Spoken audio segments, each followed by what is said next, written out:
आली. आम्ही सर्व सेट केलेलं, की आज आपण जाऊया आणि इंजेक्शन घेऊया. मग आमचे जे ओळखीचे आहेत सर्व त्यांना विचारलं डॉक्टर वगैरे त्यांना. त्यांनी म्हणले थायरॉइडचं इंजेक्शन तुम्हाला देणार आहेत. मग परत तुम्हाला आता कमी होईल, परत तुम्हाला प्रॉब्लेम चालू होईल. मग मी म्हणले नाही बाबा, मी लहान आहे, माझं वय आणि माझी मुलं पण लहान आहेत. मला नाही घ्यायचं हे. कसं पण आपण मेंटेन करू. चला मी ह्याला म्हणलं मला लिंक दिलेली पल्लवी मखवानेनी ताईने, आमचे ओळखीचेच आहेत. ते खूप वर्षापासून सांगत होते, की प्रमोदला, की लिंक ऐक, लिंक ऐक. ते काय आम्ही ऐकलो नाही. मग माझी ओळख झाली. मग मी म्हणले चला आपण त्यांचं पण वजन कमी करायचं होतं.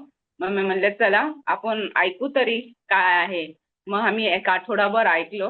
मग म्हणलं चालू करूया तुमचं वजनासाठी आणि त्यांना अंबिलिका हर्निया होता. त्यांच्यासाठी ते वजन कमी करण्याचं मेन ते ऑपरेशन करायचं होतं. म्हणलं चला ते तरी करूया.